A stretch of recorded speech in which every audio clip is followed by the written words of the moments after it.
This podcast is sponsored by dentalmarketing.com, and they have agreed to give the listeners of this podcast a free competitive marketing analysis. This analysis is going to show you very clearly how your practice is doing compared to your competitors. It's going to give you the health of your SEO. It's going to give you a website grade, and you'll also see what your competitors are up to. This helps you know what ad strategy you should have today. How clean and effective is your marketing right now? Find out by getting this free and detailed analysis. Text the word marketing to 48659 and you will receive this competitive analysis from our sponsor, dentalmarketing.com. Welcome to the Dental CEO podcast. My name is Scott Leune, and this episode, we're talking about love.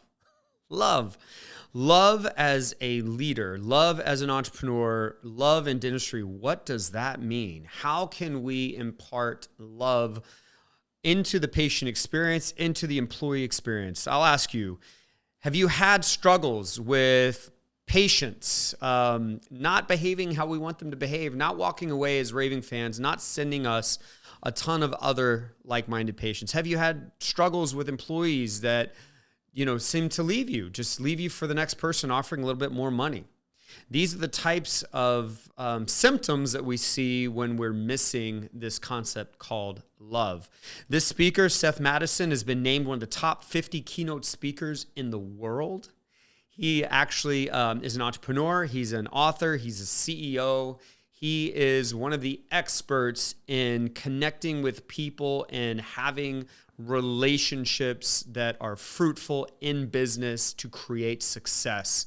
You have to listen to this episode. It will change. It will make you think how you can be different in dentistry with your patients and with your employees.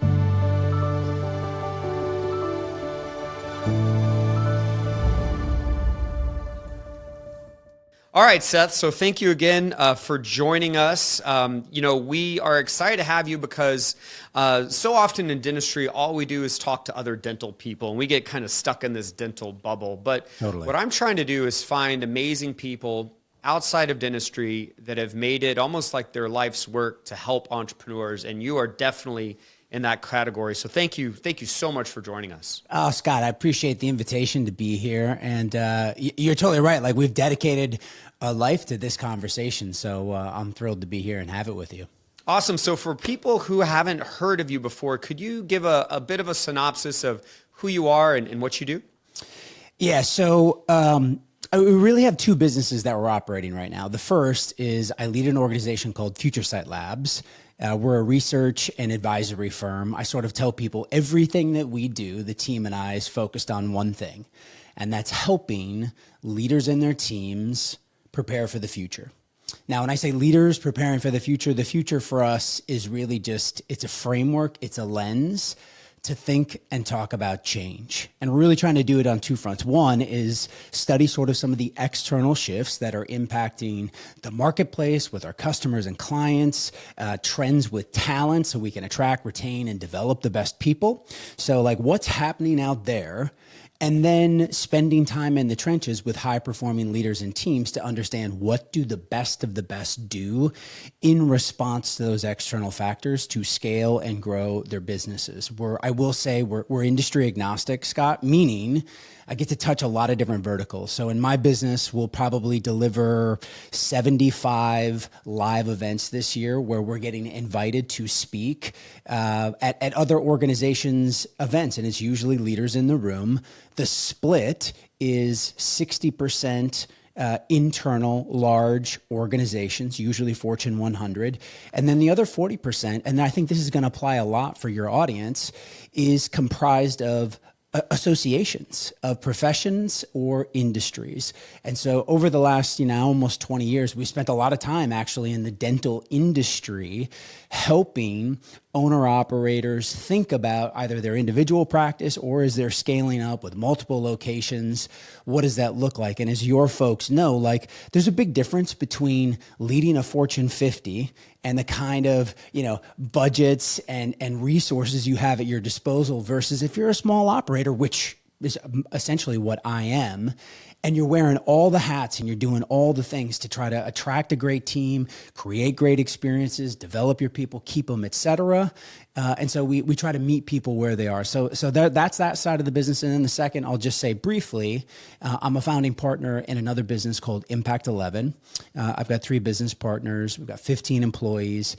And that business is 100% dedicated on helping thought leaders and oftentimes executives who come out of industry, maybe exit a business and want to write a book and want to develop a thought leadership business. And we've got this beautiful, thriving community of close to 500. It's essentially a community platform that does development.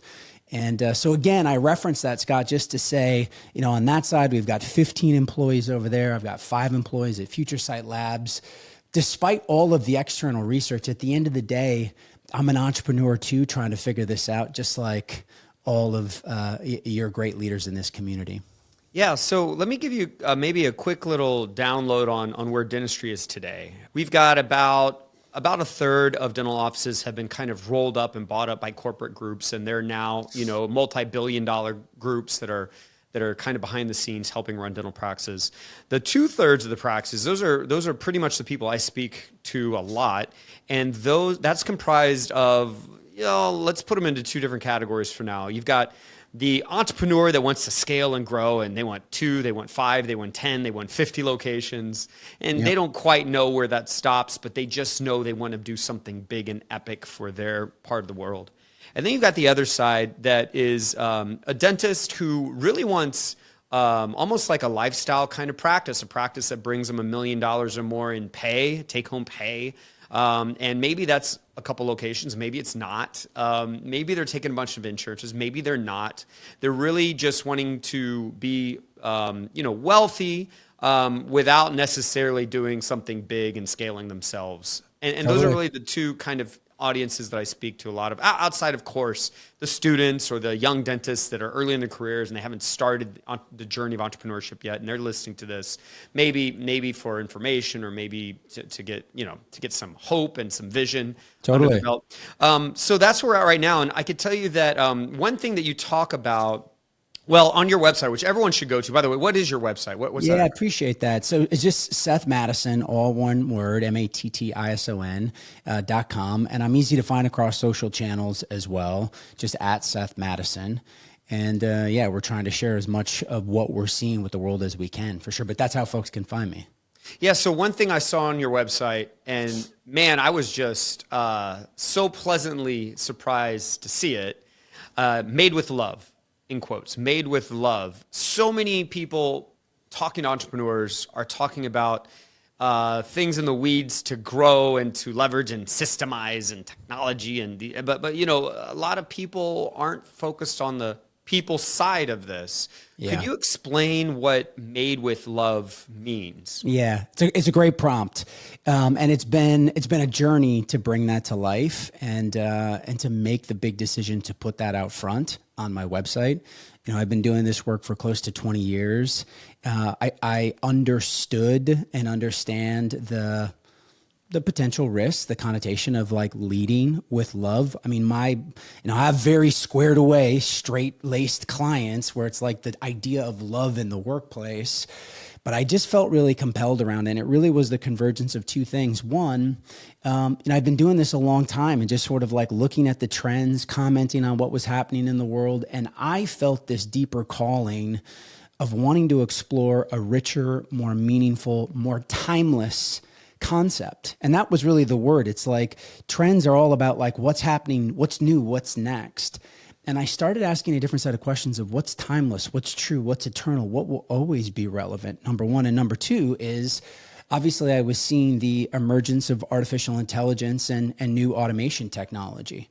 And watching and seeing with our clients, and I feel it in my own work too, is like as many folks watch as more and more of the work that they have historically done, their value creation in the marketplace, slowly being taken over by technology. And of course, it's different across the board, and it'll be different in the dentistry industry than others.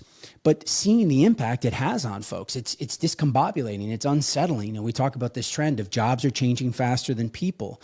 And we're all sort of wondering this question of like, what work is going to be left for me? and really honing in on, as humans, like where will our value creation be in the marketplace? And the part that is left, the part that that technology can never touch, is your ability to bring your love, your essence, to the work, to the craft, to the trade, to the experience. In fact, I use this model that I think will be helpful for your audience. And I've done this with all of our clients the past 6 months of like, as we look to the future, I think there's going to be two types of winners. And we talk about this on the website. And those two winners are either the extremely fast or the extremely human. Now, when I say extremely fast, these are your brands that you would historically think of like, Amazon, Shein, McDonald's, even the Marriott Bonvoys of the world, where the strategy is essentially we are going to leverage as much technology as possible to remove as much friction from the customer and client experience as possible. And there may or may not be a human involved. It's sort of irrelevant. That doesn't matter. It's, you don't care if you go to McDonald's and you order on a kiosk or you talk to a person. From a dental standpoint of like when I walk into the office, am I interacting with some technology or is it a human? If on the extremely human side, oftentimes the brands that come to mind there are what you would historically think of as luxury brands. It's the Four Seasons, it's the Hermeses, it's the brands. If it was a physical product, it's craft, it's artisanship, it's exceptionalism, and if it's an experience, it's like a Four Seasons-esque experience. Now, here's the challenge that I find owner-operators get into is they look at this model and they see extremely fast and they see extremely human and they say, well, I want to do both. We got to do both, right? They're saying we got to get as much technology in as possible to remove as much friction, and I want to create a great customer experience. But the challenge is if most people are honest, while they're in pursuit of both, they end up in the middle, not good at either. And we call that the black hole of commoditized mediocrity. And it's the danger zone because you're going to get your lunch eaten by someone who's either mastered and perfected the art of extremely human or has removed all the friction and created a frictionless experience with technology. And so my prompt, especially to small to mid-size operators, this isn't a message to say you're not going to use technology. Of course you are, but it's not where you're going to win. Technology becomes table stakes. Everybody has to have it. In fact, if you don't, then you're out of the game. But where you win, if you're going to take the strategy of extremely human, is to help yourself and the team think of like, what would it look like if everything we made was made with love? And I'll give you just a brief definition around that of like, when you say something is made with love, like, what does it mean? What's fascinating in live events, Scott, of like, I'll hold something up and I'll say, if you think of a product or a service, an experience, something that's made with love, like, what does it have in it? If it's made with love, what's in it? What are the characteristics or qualities? And it gives me goosebumps thinking about it. You can be in a room of 1,000 people and like the people will start shouting out. It's like, it's time, it's care, it's passion, it's dedication. It's thinking of the customer above all else. It's artisanship. It's devotion. And the definition I give people, and if you're tuned into this right now, I'd have you write this line down of like, for something to be made with love, I think it is to leave a part of yourself in the thing. And I think it's a beautiful prompt for us as leaders, as owner operators, and with our teams of like, whether it's an exchange with a client that just came in, right? Whether it's a product that I'm making throughout the entire arc of like, did I leave a part of myself in that experience? Are my fingerprints on it? Did I give my very best? And the truth is the marketplace recognizes when something is made with love and it's rewarded without a doubt. And so it's been a message. We spent 2 years researching the theme, and I just launched it live this past fall. And it's been fascinating to watch our clients start to contemplate and grapple like, what would it look like? What would it mean if we brought a philosophy, an ethos, a culture in everything that we did and ensuring everything we made was made with love? That's the spirit, that's the essence and the idea and the framing of why we think in this moment that it is the strategy for unlocking your ultimate competitive advantage regardless of your industry. Yeah, what's really interesting as you describe this, by the way, I've got so many questions, but what's really interesting is as you're describing this, I'm thinking that, so many dentists are, and this is going to sound completely not related for a second, but so many dentists are in network with insurances. What that means is that their pricing is fixed. Sure. And fixed at a low rate. That kind of lends itself towards dentists trying to just get faster, right? Because they can't increase their price, right? So if I am putting more of myself into it, I'm spending more time, I'm giving my human touch, I'm taking care of that customer, that patient more, and it takes more time because I can't charge more. It really kind of cuts out my profitability. However, being in network is a choice, and it's a choice that dentists have kind of thought is mandatory, but it's not. And at some point, especially if our schedule is full, sure, we have more demand than we have capacity or schedule to see patients.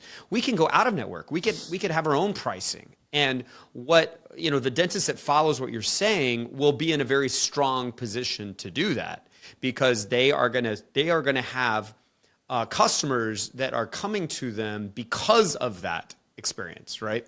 And you say there's some quotes on your site. You say customers turn customers into advocates. So what does that mean with made with love? Well, it's such a great prompt because you sort of think about the experience that we create for everyone of like leaving a satisfied customer leaves without a story to tell.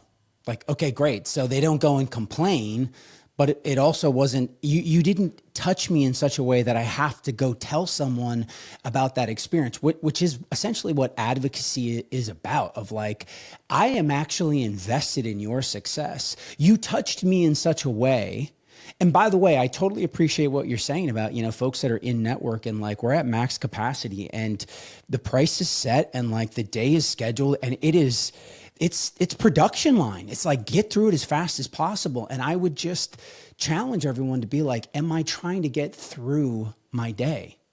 Am I trying to get through every customer, client, patient exchange? Because in order to make that moment matter, sometimes it's not that it takes more time, it takes more intention, Scott. Some of it is about intentionality of like, you didn't even look at the person. You didn't take just a second to actually drop and engage.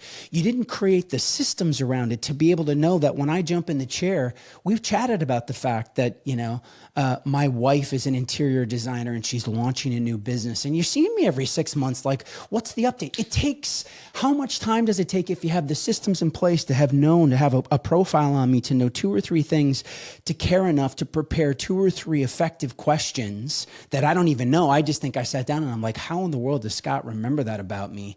Well, I think we overcomplicate what we think it has to be this exceptional thing to turn someone into an advocate. A lot of it really does. It's less about time and more about intentionality. And if we were to combine that, so if we were to do what you just said, we have an area of our chart where we've kind of written down facts we've learned about someone, about their life, so that we can, every time we see them, come up with a conversation to continue that. If we add to that, kind of this systemized patient experience. They walk in and it smells a certain way, it looks a certain way, it sounds a certain way. They get a heated pillow, they get a weighted blanket, they get eye patches, and they get headphones, and they get all these perks, right? Yes. So the facility and the process is choreographed. And then the conversation, the human touch, is prepared for with intentionality. The result of that would be that, as you said, they're going to leave with a story to tell. And now we've left ourselves on their impression. Did I say that correctly? Yeah, 1,000%. And I love the language you use. We talk about that a lot, of choreographing the experience, and from a culture perspective, from an empowering your staff and your people perspective too, of like, how do I help my people feel like this is more than just a job, right? Where they're just kind of going through the motions. And part of it is to invite them into that process and helping them see the connection of how vital they are in that choreography in that overall experience. They play a critical role the second the person walks into our office, into our lobby and waiting area. All of that matters. And I love the things that you rattled off of, like the weighted, all of those experiences add up. It's a little touch point. And then I think, and you've probably talked about this a lot, I'm just sort of reflecting on my own experience sitting in the chair. You know, my dentist, you know, as they're sort of going through the evaluation and the state of my teeth, of like coming across things, and it's not just like, you know, we could do some work, and I'm going to put everything that we could do, we're going to do, I'm going to sign you up for it, versus being like, you know what, we're going to keep an eye on this. Like, I don't think we actually need to do, especially if you're not in pain right now. It's not necessary. Like, what that does is it's building trust. I don't feel like you're just trying to add more on to bring me back into this experience of like, you're looking out for me, you're looking out for my wallet, and you're looking out for my health. All of that adds up. That's a made with love experience, in my opinion. Yeah. So in an area where there's kind of this gray area of dentistry, I mean, some things are broken, some things are healthy, but then there's this gray area, right? So what you're saying is point out the gray area, but let the patient, let the customer know, hey, we're just going to be here for you, but we're not going to push this into trying to do more. But on the flip side, if something's broken, we may also kind of, with intentionality, invest in specific software. For example, AI on the x-rays that point out to the patient without you having to believe the dentist in a way, here's what's wrong, right? Or smile simulation software so you can see if you did have some cosmetic work done, what your face looks like smiling. That kind of technological experience also could build trust. What's standing out to me right now as I'm listening to you is when we do this, our patients are happier. So our employees are getting this daily like drip of happy moments with patients doing a level of work that is much higher than kind of the norm in dentistry. That employee, if they work somewhere else, is trying to just get through the day, and the patient's just trying to get through the appointment, and the doctor's just trying to get home, right? Exactly and so, right. Exactly but in right. this company that you are you're painting this vision here, we've got a practice where patients actually have a story to tell, and that was a positive kind of feedback loop to the employee, who therefore is probably more proud of what we do and knows why we must do things this way. And they're going to look at this job and say, well, this is the kind of place I want to work. Yeah, I love how you sort of frame that, because it's so true. Patients trying to get through the experience, our teams, our staff are trying to get through the day, and we're just trying to get home. Like, I think it's such a beautiful just prompt for self-reflection for everybody who's tuned into this conversation. I certainly have done this, and that's some of my best coaches have sort of helped me think through that of like, you know, how many times do you find yourself trying to just get through the day? How many times are you just trying to get through the week? You're trying to get through the month. And then you sort of reflect back of like, what is the goal of all of this, by the way? Like, I'm just trying to get through life. I'm trying to get to the exit, because it ripples through every single experience. Now, the reality is that as owner operators, as leaders, like, there's a lot of responsibility on us to be the genesis of all of this, right? Because I love the saying of the experience that our brands create for our patients. It mirrors the experience that we as leaders create for our people. And it's a great prompt of like, it's impossible to create exceptional patient experiences if our staffs are having a crappy experience. If they walk in, if the way we treat them, the way that they're developed and poured into, if we're not pouring into our people, how can we expect our people to pour into our patients? Period, full stop.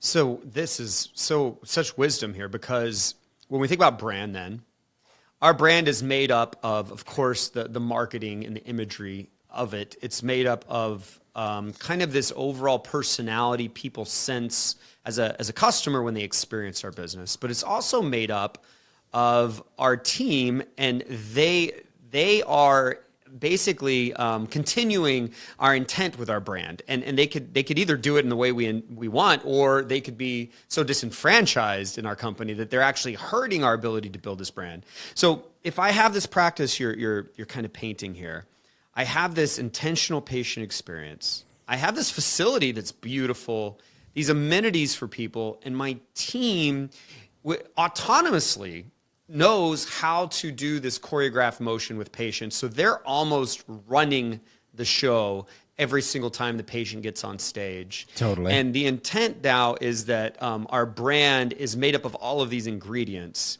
And our brand will also define in a way our dentistry, right? So if a patient sees a modern facility and has modern technology and the team was thoughtful and caring and attentive, then our dentistry is probably going to be modern and safe and good, right? 1,000%. So because we're struggling right now in dentistry, finding and retaining team members. It's a massive problem. So are you saying then that I, as a dentist, might need to slow down and maybe not commoditize my dentistry on an in-network fee schedule, but have control so I can then be more intentional about the people side of what we do? Did I say that correctly? Yeah, I think it's a beautiful prompt. Like, I get the appeal of the alternative path. And I'm certainly not, trying to push some hard advice here, but I do think it's worthy of deep consideration. You're only going to, in this industry, in this business, people still matter. You're only going to be able to grow to the extent that you're able to attract, retain, and develop and grow the best people. And the truth is, your greatest recruiting asset are your existing people. Right, that ripple effect, just without a doubt. Yes, there's other strategies, and I will say, and you're probably going to have these great conversations. I think recruiting is where we're going to see some of the richest low-hanging fruit with AI early on. There's already huge efficiency that we can get from a recruiting standpoint. Obviously, you got to go down the talent pipeline and get them into the schools, right, to grow them up. But I'll just give one really practical frame before we kind of get close to the close around how you help bring out the best in your people. And it comes back to this idea of development. We talk a lot about this idea of PPFs, which are personal, professional, and financial goals. This is not overly complicated, but it shocks me how many small to mid-size operators do not do or think about this with their people. So every single one of my team members needs to have a PPF, personal, professional, and financial goals, identified, laid out, articulated, and I'm in those conversations. And sometimes people will say, like, I get the professional goals, but personal and financial, like, I don't know that I feel comfortable like being in those conversations with my people. And I'll always ask, like, have you ever had someone leave you because of money? They're like, well, yes. Okay, great. So you're already in those conversations, whether you want to be or not. Isn't it better to understand and know where that person is trying to go financially in their life, especially if they're a younger generation, like trying to understand expectations, where are they trying to go? And the best thing I would say, the most servant leader, heart-led leaders that I work with understand the vision that people have for their life, where they're trying to go. Or you get people who nobody's ever helped them articulate a vision of where they're trying to go in their life. What do you want to build? What do you want to create? Where do you want to take your career? And being selfless enough to recognize that where they're trying to go, might not be able to scale your business fast enough to help them expand into it. Although I will say that's a part of our responsibility. You have to grow your practice to create opportunity for your people to be able to continue to grow. But if you don't, is to be able to be selfless enough to say, we're going to build something together for as long as we can. And when you're ready to take the next step, I'm going to help make sure you go on to someplace great and you keep them in your ecosystem of cheering for and developing. And I think a great definition of a leader is, what's the legacy of all of the people that have come in contact with you, even if they're no longer in your practice. You look out at this incredible network of leaders that you have developed and grown because you have been pouring into those people. So my prompt to you is, who are you pouring into? Do I have personal, professional, and financial goals identified for every single one of my team members? So in the weeds, then, I might have this kind of annual process with each individual person says, hey, let's define your personal, professional, and financial goals. And then I might meet with them quarterly, once a quarter, to kind of check in and see how those things are going. So maybe their professional goal is that they want to learn these new clinical skills. Maybe their financial goal, I can find a path for them to achieve through our office bonus plan. Maybe their personal goal involves, I can help them with that if I can give them time, right? Totally. And so does that sound in alignment with what you're saying? Would that framework work? 1,000%. So the prompt here is a lot of us, for those, I find folks that do it, it's like, oh, it's the annual review. It's the periodic conversation. It's systems, process, routine. You talked about that on a lot of different fronts of our operations. The same thing has to be true with our people of like, and I get we're busy, but what if it's a 5-minute check-in weekly, a drop-in? Right? What were we working on this week? What did you do from a development standpoint this week? What progress you making towards your goals? What can I help you with? Like if I'm not just doing a 5-minute touch base, I'm locked in with people. I'm fully present.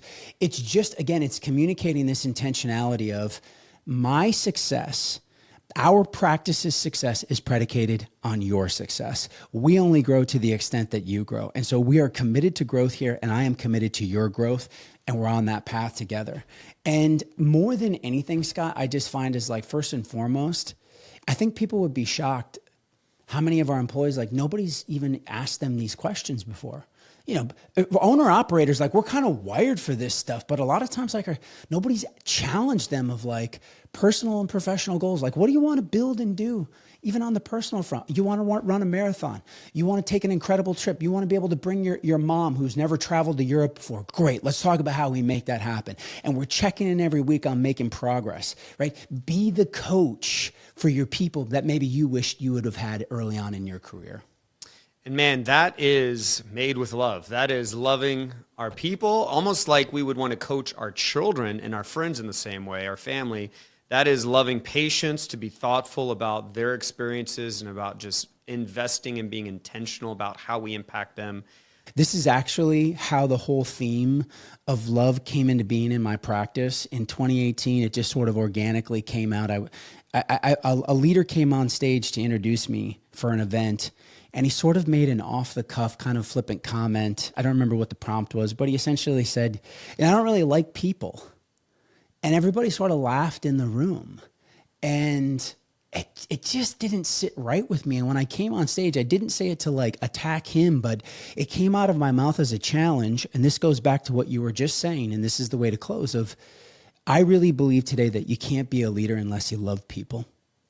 Period, full stop. And that might sound simple, but I think it's a beautiful prompt of like, and loving people doesn't mean that we don't carry incredibly high standards, that we don't set expectations, that it doesn't mean sometimes we have to let people go. Sometimes the most loving thing you can do is send someone on to their next adventure.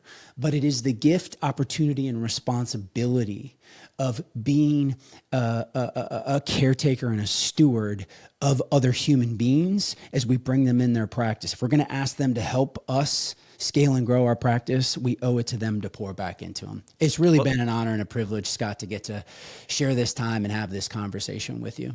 Yeah, that is someone I would trust. That's someone that would inspire me, that would influence me. That's someone I would be loyal to. And that's what I think we all want as leaders. Man, Seth Mattison, this has been incredible. I hope we can cross paths again. Maybe we could dive into one of these things deeper in the future. I just really hope that happens, because this was very giving of you to our industry to say these things and give us this wisdom. SethMattison.com. You're also on Instagram, Made with Love. I hope I see you in dentistry on a stage. There's a lot of events in dentistry, as you already know. So I hope we can be on the stage together as well. Any last words before we wrap this up? I appreciate the opportunity. Individual prompt for all of us as leaders. When was the last time you left a part of yourself in something? When was the last time you made something with love? And I think if we do that, I think we just unlock unbelievable potential and opportunity in our practices and our people. Thanks for the conversation, Scott. Awesome, man. Seth Mattison, thank you so much. So now for the dental download. What a cool episode. Made with love. So let's tie it to dentistry. What can this mean for us?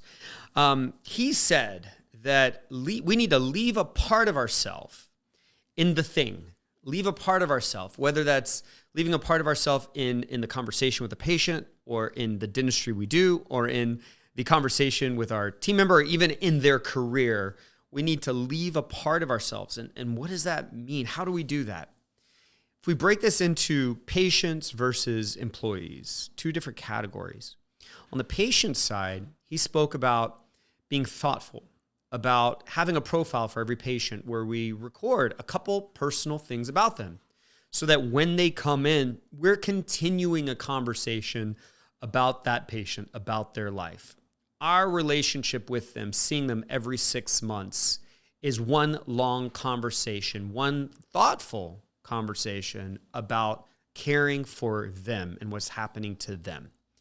We also talk about, on the patient side, having a facility, having patient amenities that are also kind of improving the patient experience. He actually used the phrase, I wrote it down here, he used the phrase touch points. All of these experiences are touch points that add up. And what do they need to add up to? They need to add up to patients leaving our practice with a story to tell.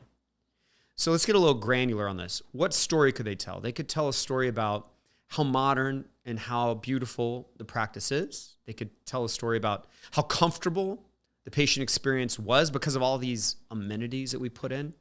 They could talk about how nice and caring our employee, like our hygienist, was, because the hygienist took the time to talk to the patient about their life, or the hygienist took the time to always do things in a gentle way, or to ask the patient throughout the appointment if they were comfortable, if there was anything else we could do. They could tell a story about the doctor, about how the doctor was very, had a great bedside manner. What does that mean? That really means asking the patient about themselves and validating their concerns, repeating back to them what they've said, just being very thoughtful about how we speak to that patient.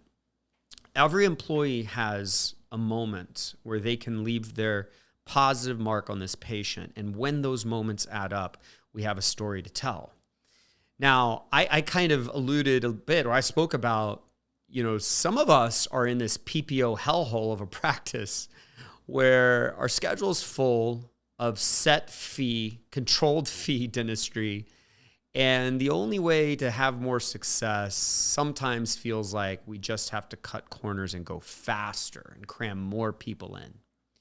And I kind of started this challenge on this episode that said, hey, if we take the time to be thoughtful, and he said it doesn't even have to take that much time, but if we take the time to be thoughtful in our experience, we take the time to be thoughtful about our facility and the amenities and the profile and the words and the conversation we have with the patient, so that we leave a mark where they leave with a story to tell. If we take that time, we will recruit more patients like them, more patients that want those experiences. And we will be able to drop insurances over time, as we always intended, so that we can deliver a higher service at a very fair fee, a fee that is not tied down and handcuffed down to a low PPO level. And we also talked about the employee side of this. And the employee side of kind of leaving our mark, giving love to them in a professional level, was he kind of talked about the personal, professional, and financial goals of an employee.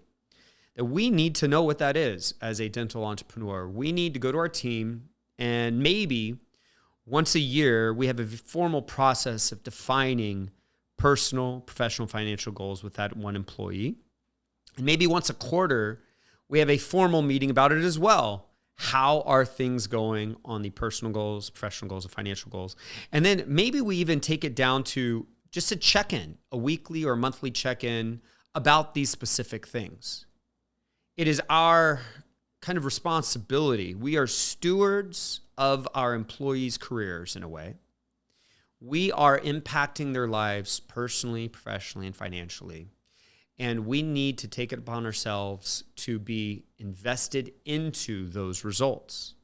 So personal goals might be, I want to run a marathon, as he said, or I want to get in shape, or I want to be able to visit Europe for the first time. Professional goals might be, I really want to learn how to use a laser. I want to do facial aesthetics procedure. I want to learn how to assist on an all-in-4 case. Financial goals might be, I really like to start saving money, maybe saving an extra $1,000 a month or so. Those types of goals, we need to find a way to align with them. So maybe we can have a budget for that. Maybe we have a budget to help with the personal goals. Maybe if someone's personal goals get in shape, we pay for their membership. Maybe we have a continuing education plan for the professional goals. If someone wants to learn facial aesthetics, we go plan and schedule that out so that over the next 2 years, they are going to take 4 different facial aesthetics courses so we can help them achieve their professional goals.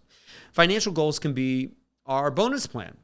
And of course, we could help them. We could have our office bonus plan that enables us to share our profits when there are excess profits. And the sharing of profits could go into their financial goals. This all builds kind of an environment where when we treat patients and employees with this business love, we end up having a business that retains patients and retains employees. And we have happy moments with patients and happy moments with employees. And it's led by a leader who has thoughtfully invested into the patient relationship and into the employee relationship.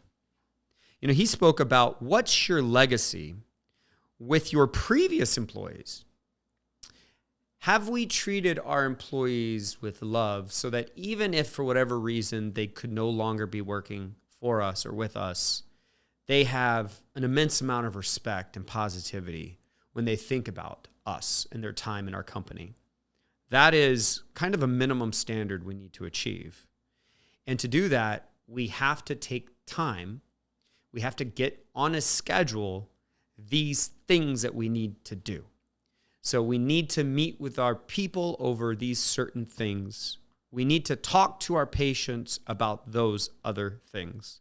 We have to have the time set aside to do it. And those things will help us build our culture meaning what our employees see and feel. And it'll help us build our brand, meaning our patients will see and feel that.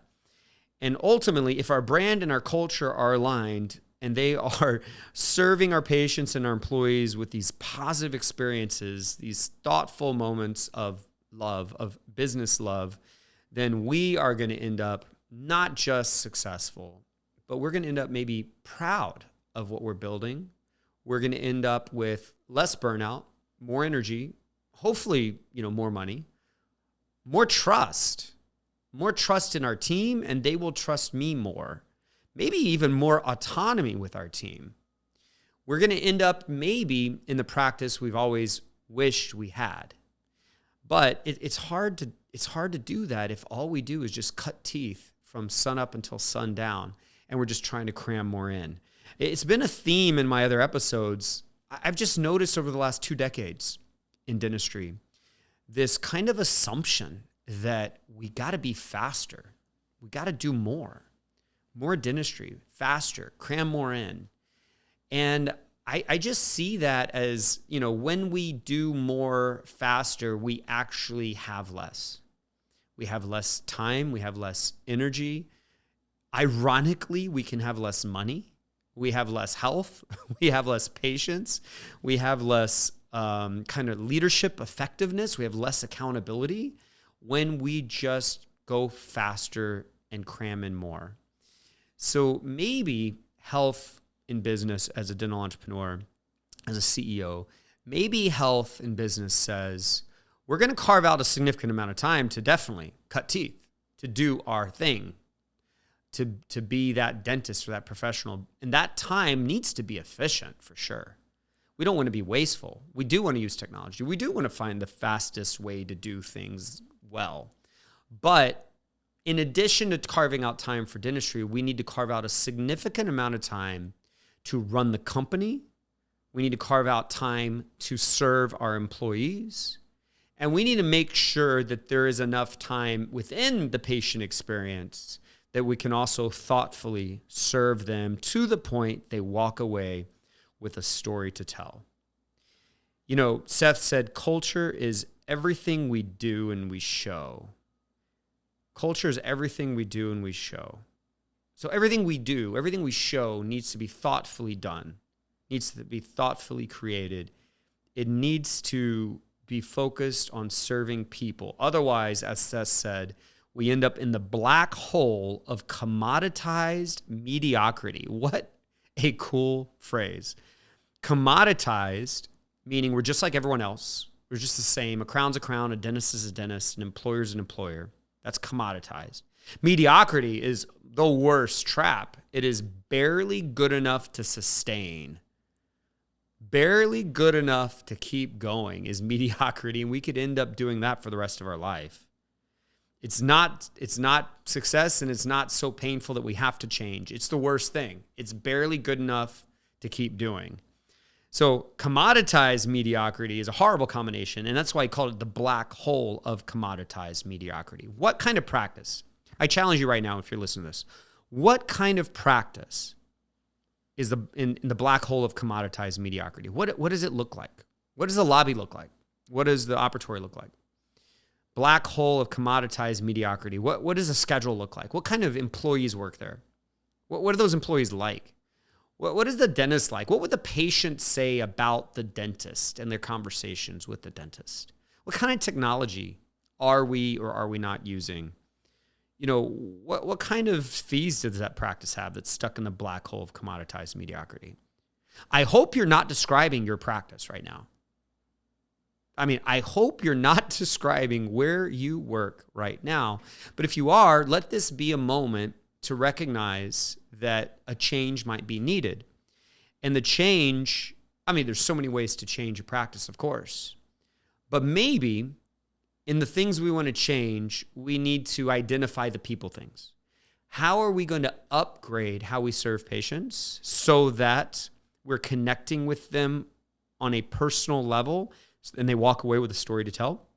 And how are we going to invest in our employees on the professional, on the financial, on the personal side? Maybe that needs to be part of the change. And in order for us to have the time to do it, damn it, stop working from 8 a.m. until 5:30 p.m. How about you start at 9 and you invest an hour a day into changing and growing and perfecting your company? How about you leave earlier so you can go pick up your kids? How about you stop taking every freaking insurance there is? How about we take time out of this black hole of commoditized mediocrity and use that time to build the practice we actually want to have in the life we actually want to have? That's my challenge to you. I hope this episode got you thinking. Please subscribe and please leave a review. Do those things to help us keep this thing going. I hope we can keep it going, and your help would help with that, of course. Also, I think this is a great habit to have at the end of your day, end of your week, or while you work out. So please subscribe and listen to these episodes. We've got another one coming next week. And check out Seth Mattison. Check out Seth Mattison. He was awesome to give his time to us and to give this wisdom. Go to his website, read his book, look at his videos. He is, again, one of the top 50 speakers in the world, and it was a pleasure having him on our episode. All right, I'll see you in the next episode on the Dental CEO Podcast. My name is Scott Leune, and I thank you for listening today.